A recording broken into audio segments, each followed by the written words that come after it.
channel. My name is RJ, your tarot card reader.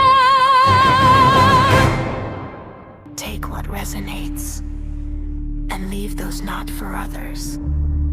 Watch on your own risk. Hello, my dear! Magandang umaga po sa ating lahat. At kung hindi mo naman po umaga napapanood or napapakinggan ang ating reading, ikaw po'y binabati ko ng magandang tanghali, magandang hapon, at magandang gabi. Okay, so tayo po ay mag-guided collective reading. Pero bago tayo magpatuloy sa ating guided collective reading, magpapasalamat po muna ako. Maraming salamat po sa ating mga abangers, sa mga walang sawang naghihintay at nag-aabang ng ating mga readings. Thank you very much. Ganon din po sa ating mga bagong subscribers. Hello my dear, welcome po sa ating channel. I hope na mag-enjoy po kayo dito at sana yung mga readings na ginagawa natin ay nakakatulong po sa inyo or nakakatulong po sa ating lahat. Okay. So, ang na-receive ko na message, my dear, is parang may binubuksan na pintuan. Okay, itong pintuan na to is like matigas, okay? Like sobrang tigas na parang ang tagal niyang nasarado or na-lock. And at the same time, yung pinipilit na tanggalin na parang kandado, okay, or binubuksan, something na binubuksan, my dear, yun na nakukuha ko na energy. Like, binubuksan is either like pintuan ba ito na na-stuck ng matagal, or kadena na tinatanggal yung padlock or something. Pero, hindi siya nakakatakot na vibes. Hindi siya yung mabigat na energy. It's a sign na parang sa katagal-tagal niyang nakasara, nabuksan siya or nagkakaroon na siya ng progress. That's what I'm getting. It's very, yung kanyang energy is very hopeful. Yung nakakapagbigay ng pag-asa and ang sarap sa pakiramdam. Very opposite, my dear, doon sa sounds or doon sa energy ng parang pintuan na na binubuksan. Alam mo yung parang ang tagal-tagal na parang kinalawang na pintuan. Sa mga hindi nakakaalam, ako po isang clear audience. So most of the downloads that I receive is naririnig ko. Okay? So, at least parang nabubuksan na siya, like nagkakaroon na siya ng progress, okay? And at the same time, nakakarinig ako ng kandado na binubuksan, okay. Pero yung energy niya, yung feelings niya is hindi siya nakakatakot, hindi siya terrifying, okay. So, ika-clarify natin siya. Paki-clarify po itong message na ito. Paki-clarify nga po itong message na to. Ano po itong na-receive ko na message? Okay, we have here the hangman. Okay.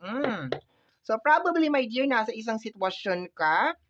I like the energy ng hangman sa kabila ng ayaw to ng karamihan dahil nasa sitwasyon siya na hindi kaaya-aya. Pero ang nare-receive ko na message ngayon sa card na to is kung bakit ka napunta dyan or kung bakit ibinigay sa'yo yung sitwasyon na yan, because marami kang matututunan dyan or marami kang natutunan. Ibig sabihin, it is a part of your journey, your process, okay? Kung bakit ka napunta dyan sa sitwasyon na yan, okay? Yun ang nakukuha ko. So, it is a part of your journey, your process, okay? So, definitely, nasa isang sitwasyon ka na posibleng hindi mo gusto. Let me see, paki-clarify po itong message na ito. Paki-clarify po para sa ating mga collective. Paki-clarify po. We have here the energy of the night. Posibleng nakakaranas ka ng blockages, okay, sa usapin ng pinansyal, mabigat na flow ng pera, okay? Mabagal na progress sa usapin ng pinansyal. Para bang may blockage? Yun ang nakukuha ko dito, my dear, sa combination ng dalawang card na to. There's a certain blockage lalo na sa usapin ng pinansyal. Okay. Let me see. 6 cards tayo dito. What is this? We have here the energy of the Six of Pentacles related sa energy ng balance, giving, balancing, obligation, responsibility.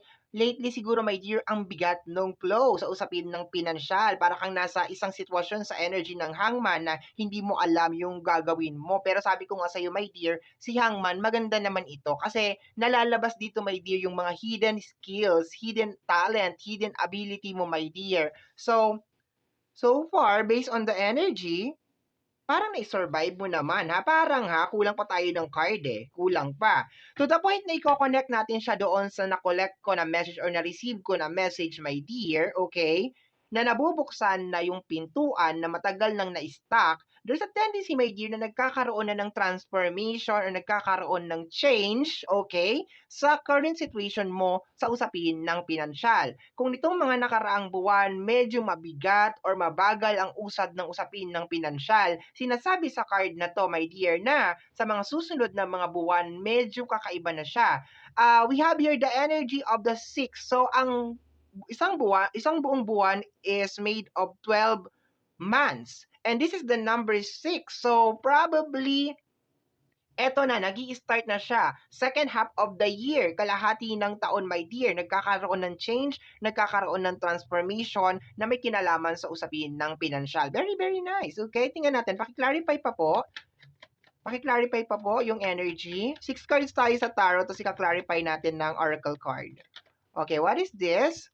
We have here the energy of the King of Cups. Matagal mo nang hinihintay, matagal mo nang minamanifest, okay? Patiently waiting, my dear, okay? Naging matatag ka, naging matibay ka, hindi ka sumuko kahit na nasa isang sitwasyon ka na hindi maganda. May kinalaman to, my dear, sa usapin ng pinansyal. Pero so far, kung pakikiramdaman ko yung energy ng card natin, mayroong parating sa'yo, okay? May pagbabagong mangyayari sa'yo, my dear, lalong-lalo na, my dear, sa usapin ng pinansyal, okay? Good thing na hindi ka sumuko, na hindi ka nag-give up. Let me see, my dear. Transformation para sa mga collective. Paki-clarify pa po. Last 2 cards tayo. The Queen of Cups. Okay. Sinubok talaga ang emotion mo over here. Talagang sinubukan ka talaga. Okay, talagang sinubukan ka talaga dito. More on emotion ang nakukuha ko dito. Let me see. Last card tayo. Ilan na ba? 1, 2, 4, 5. Okay. Last card na lang tayo over here. We have here the energy of the Two of Swords. Okay. Stuck na situation to, my dear. Okay? Ayan o. Kabilaan, dulo sa dulo. Dulo-dulo. Okay? Ito kasi, awakening to eh. Like, nasa isang sitwasyon ka na hindi mo gusto. No, nandun ka sa sitwasyon na hindi mo gusto, my dear, pero at the same time, kung titingnan lang natin ngayon, maraming na-improve sa'yo. Maraming kang natutunan sa sitwasyon na ito. Okay. Kung dito naman, my dear, sa energy ng Two of Swords, this is energy of like hindi makapag-decide, like yung hindi clear yung iyong vision over here. Pwede din denial na energy, okay? Probably for some of you, iniisip ninyo na, okay, hindi na to magbabago, ganito na lang ang buhay ko forever, di na ako makakaalis dito, problema na may kinalaman sa usapin ng pinansyal. Pero based on the energy, to the point na nandito ang King and Queen of Cups, okay, so this is, malaki ang naging transformation nitong buong senaryo na to pagdating sa usapin ng iyong emosyon. Mas naging matatag ka, naging mas matibay ka. Although yes, tao lang tayo, my dear, mararamdaman mo talaga yung pagod, yung hirap, yung pagiging hopeless related sa sitwasyon mo. Pero based on the energy, okay, based on the energy ng card na ito, there is going to be a transformation na parating sa'yo, or let us just say it, big transformation na mangyayari, my dear, na may kinalaman sa usapin ng pinansyal. Baka by the time na pinapanood mo ito, nagkakaroon ka, my dear, ng Two of Swords, sinasabi mo sa sarili mo na, wala na to, habang buhay na ako nandito sa sitwasyon na to, hindi na ako makakaalis dito. Pero based on the energy of the card, sinasabi dito, my dear, na yes, okay, sa kabila lahat na nangyari sa'yo, sa lahat na na-encounter mo dito sa journey na to, mga tao, problema, possible, my dear, na may involved din na ibang tao. Kasi kung makikita mo, ayan, may mga nanghihingi sa'yo ng pera over here sa energy ng Six of Pentacles, probably may mga obligasyon, may mga tinutulungan ka. For some of you, is posibleng single parents kasi nandito, my dear, yung energy ng King and Queen of Cups. And pag nagsasama yung mag-asawa na yan, posibleng ginagampanan mo ang role or ang tungkulin ng pagiging ama at ina, my dear, or breadwinner na energy sa loob ng pamilya, okay? Pero as of this moment, medyo nagkakaroon ka siguro ng pagdududa sa sitwasyon mo kung magbabago ba to or hindi, or baka ang reason, my dear, kung bakit mo clinic itong video na to kasi gusto mo na malaman kung magbabago pa ba ang sitwasyon ng iyong buhay. And based sa energy ng card na to, sinasabi na nagsimula na nung second half, which is July, August, September, October, pababa na yan hanggang December, my dear, kalahati, second half ng taon, my dear, there will be a big transformation, my dear, na may kinalaman sa usapin ng pinansyal. Magta-transform ang flow ng money para sa iyo, my dear, okay? So, sige, clarify na natin siya gamit yung ating oracle card, okay? Paki-clarify po yung ating mga tarot cards sa table. Paki-clarify po yung mga tarot cards sa ating table. Okay? Paki-clarify po. Kasi, kung i-connect natin to, my dear, doon sa energy na na-receive ko or naririnig ko na parang pintuan na nabubuksan na dahan-dahan, there's a tendency na medyo matagal ka nang nandito sa ganitong sitwasyon. Okay, posibleng taon ka na nandito sa ganitong sitwasyon and hindi natin maiiwasan, my dear, na makaramdam ka talaga na, teka, parang hindi na yata magbabago yung sitwasyon ng buhay ko, something like that. And normal yun, my dear, kasi based on the energy, wala dito sa card na to, ha?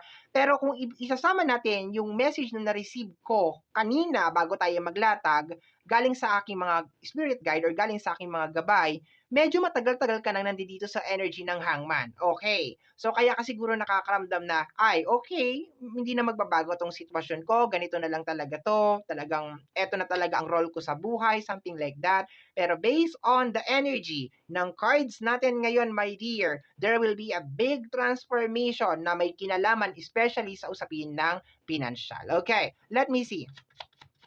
Paki-clarify po ang mga cards na nasa table natin. Okay, first card natin is, there is a stranger inside the house. Okay, there is a stranger inside the house. Ibig sabihin, my dear, kung aanuhin ko lang yung energy,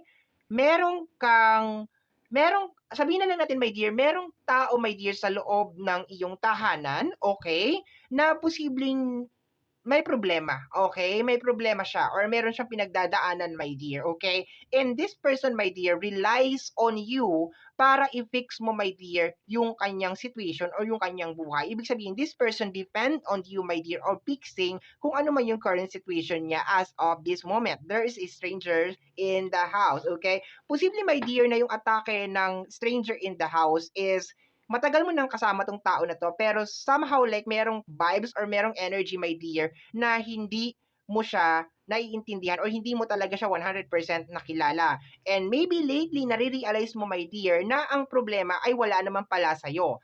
And ang problema ay nasa kanya, something like that. Kasi kung makikita mo dito, meron kang energy ng Two of Swords, which is denial na energy. Pero you're receiving this download, this message lately na possible na na-overgive ka sa tao na to. Like you're giving too much, okay? Or parang kinukuha mo, my dear, yung mga bagay na dapat siya ang nagre-resolve, my dear, sa kanyang buhay. Because you have here the energy of the Six of Pentacles, which is sinasabi ko sa iyo, my dear, na may mga involved na tao, okay, sa energy na to.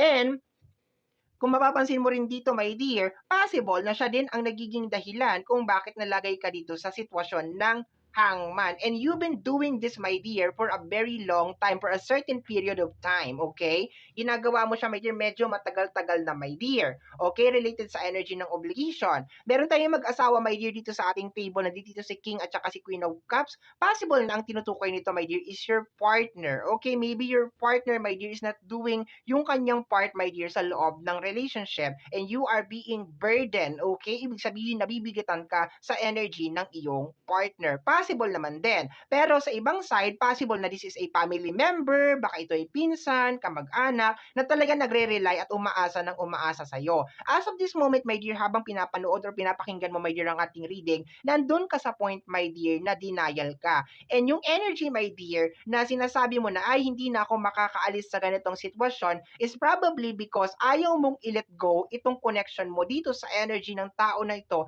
na posible, my dear, na nagdala sa'yo sa sitwasyon na kinabibilangan mo as of this moment. Kaya siguro nakakaramdam ka ng typical na, okay, habang buhay ko nagagawin yung ganito na energy because you don't want to let go itong energy ng tao na ito. Okay? There is a stranger inside the house. Isang tao na posibleng kasama mo naman ng medyo matagal-tagal na or ng matagal na, my dear, posibleng karelasyon mo na napagtatanto mo na marami pa pala akong hindi alam sa'yo. Okay.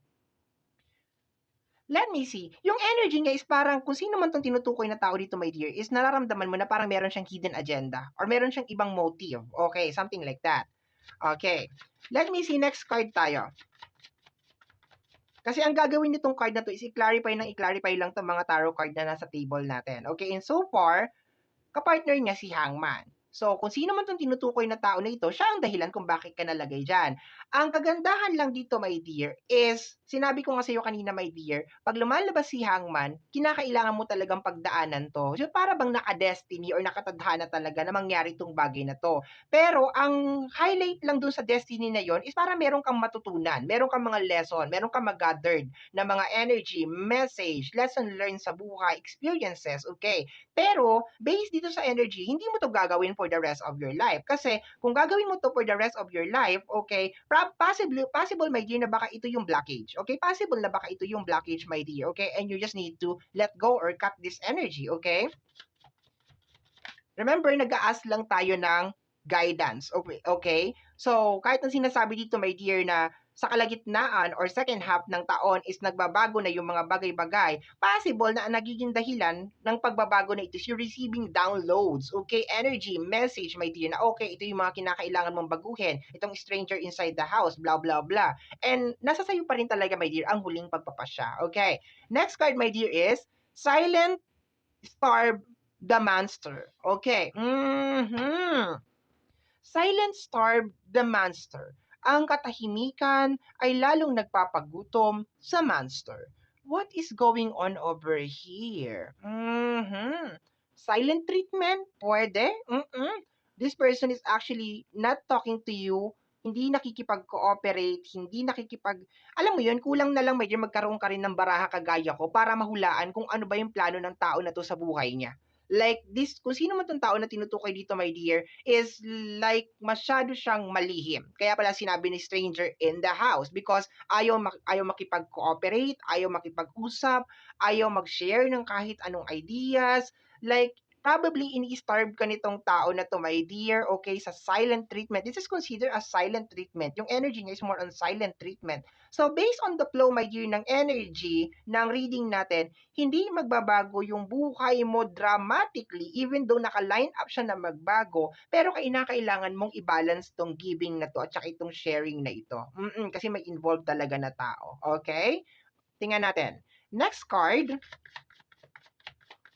Or there's a possibility, my dear, na from the day na napanood mo tong reading na ito, posibleng medyo mag-gatekeep ka na rin, my dear, ng mga bagay na gagawin mo, mga plano mo, wag ka na masyadong mag-share, mga ganyan, okay?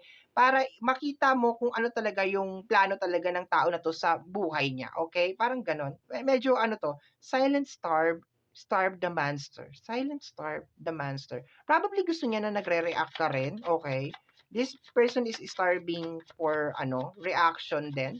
Okay, tingnan natin Next card pa po. 4 na cards na lang tayo, my dear. Okay? Ibig sabihin, nagkaganito ang sitwasyon mo nang dahil sa energy ng isang tao or more than one. Okay? We have here, they are all crazy. Ay, nako. Ito ang mga tao na posibleng may sayad sa may problema sa pag-iisip. Okay. Teka lang. Tingnan natin Ito ang mga tao, my dear, na posibleng may problema talaga sa pag-iisip. Okay? And probably you try to fix them. Okay? Sinusubukan mo siguro silang ayusin. Sinusubukan mo siguro silang iligtas. Okay? Sa sitwasyon. Kaso ang nangyayari, the more mo nililigtas, lalo ka nababaon sa kumunoy or nalilibing ka sa kumunoy. So, yes, may changes na mangyayari sa usapin ng pinansyal, pero at the same time, sinasabi dito sa card natin na kinakailangan mong i-accept yung downloads, yung mga pinapakita sa'yo ngayon, my dear. Kung sino tong mga tao na to na posibleng nagiging dahilan kung bakit paulit-ulit na lang yung nangyayari sa usapin ng iyong money or ng iyong career, okay? And sinasabi dito, they are all crazy. Ibig sabihin sila ay may mga problema talaga, okay? Okay, tingnan natin let me see. Next card, we have here, oh no, we have here the energy vampire.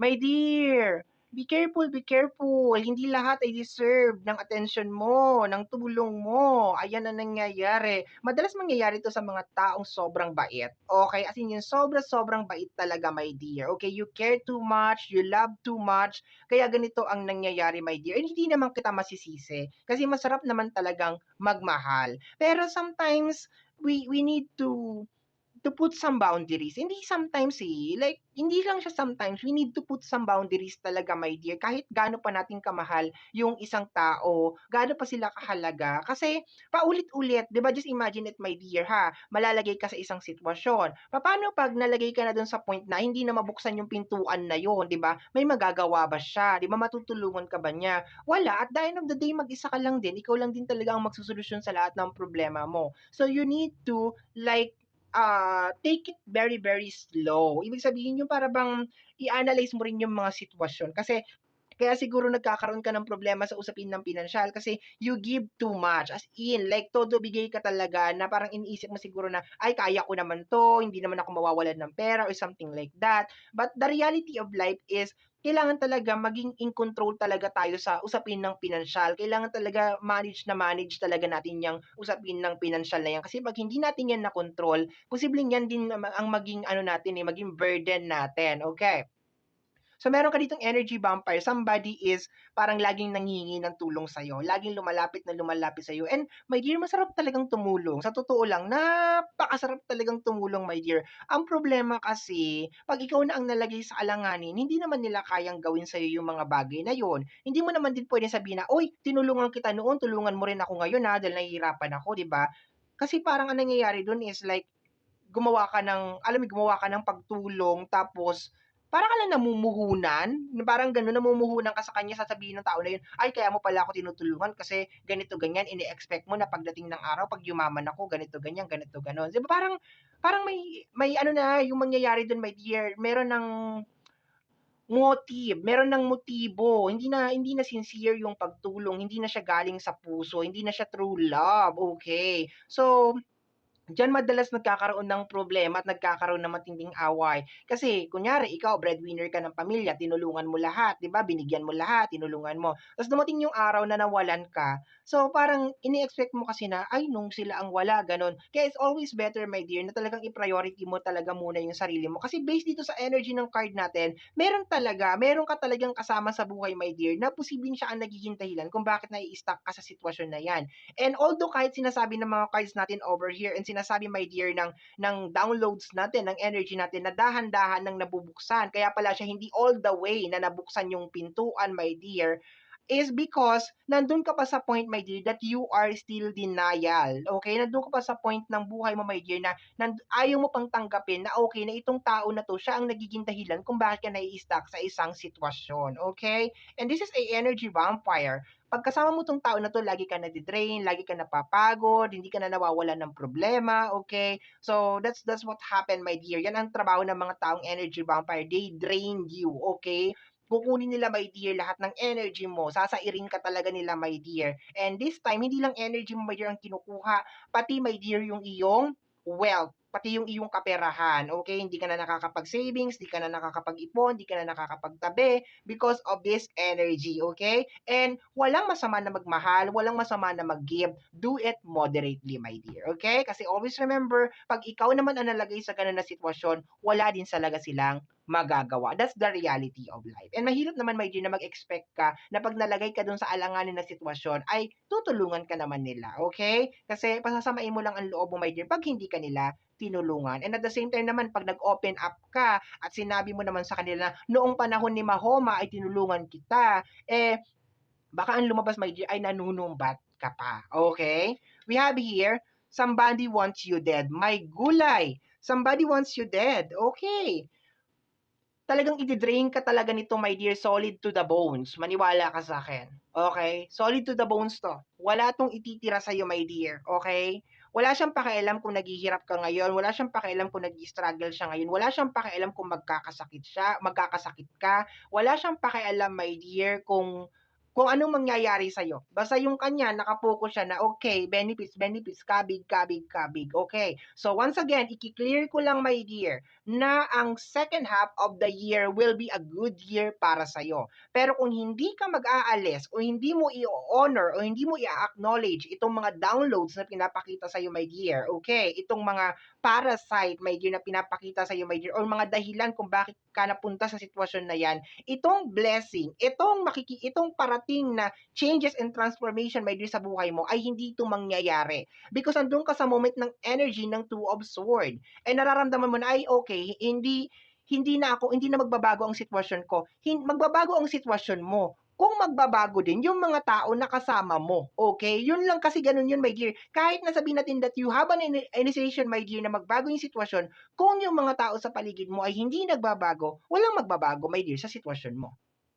Okay ba yon? Sabi pa nga nila, yung surroundings mo o yung circle mo will have this big impact sa magiging future mo. Kaya nga, di ba, kasabihan nila, surround yourself with positive people, surround yourself with successful people. Kasi yun ang magbibuild, my dear, talaga ng future mo. Kasi kasama mo mga successful na tao, mga tao na lumalaban, mga tao na matataas ang mga pangarap. So therefore, mahahawa ka. Eh kung ganito ang kasama mo na tao, anong mangyayari sa'yo? Okay? Madidrain ka, mauubos ka, and the worst part is somebody want you dead. Ibig sabihin, wala silang pakialam kung bukas makalawa, aatakihin ka sa puso dyan at mamamatay ka.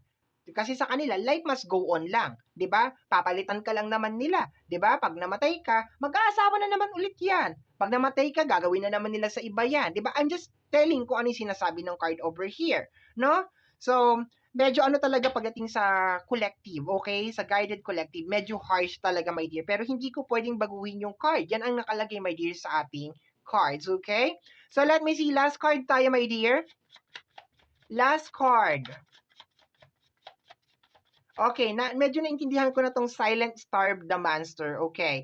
So, medyo nakakuha na ako ng energy sa kanya, my dear. By the time na napanood mo ito, you better move very silently, okay? Do not announce anything, do not publish anything, okay? And tingnan mo kung ano yung magiging reaction ng mga energy na to, my dear, okay? Kasi, kaya siguro to na parang nagiging very dependent is because 'di ba, alam nila kung ano yung mga nangyayari, alam nila what is going on. So, you need to be very silent, okay? Silent is the key. Okay, manahimik ka na lang diyan sa corner kung ano yung nangyayari and just be it, okay? So anyway, my dear, let's go tayo sa last card natin. Last card po. Maraming salamat po ulit sa mga nakasama ko sa reading na to, sa ating mga abangers, and ganun din po sa ating mga bagong subscribers. Gusto ko rin pong pasalamatan yung ating mga spirit guides, yung ating mga guide, okay? Maraming salamat po ang aking mga ancestors, angels, okay? Ang ating buong may kapal. Maraming salamat po for guiding this reading, okay? Last card natin is, you are destined to be famous, okay? For some of you, my dear, success ito, my dear, okay? You are destined na maging famous, maging successful, my dear, pero hindi ito mangyayari hanggang hindi mo ina-acknowledge o hindi mo tinatanggap na merong mga energy na nagiging dahilan kung bakit hindi mo nakukuha itong big blessing or itong big transformation, my dear, na para sa'yo.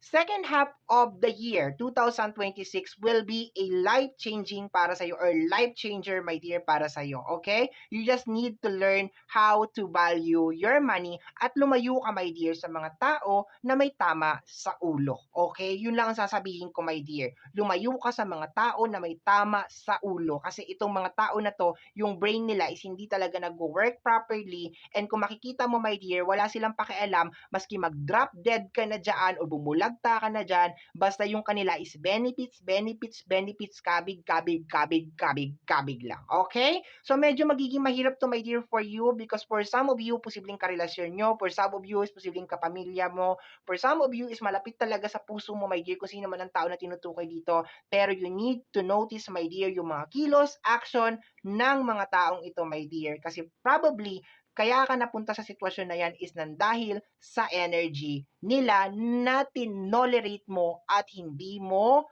pinansin o hindi mo nahalata. Okay? So, my dear, teka, hinga lang ako. Huy. So my dear, yan po ang nasagap natin na message energy para sa umaga na ito. Kagaya po na lagi ko nasasabi or lagi ko nasasambit, ang tanging hiling at dasal ko lamang po sa ating buong may kapal na mga readings na ginagawa ko ay nakakatulong po sana sa ating lahat. Maraming salamat po. Thank you my dear. Bye-bye and take care of yourself.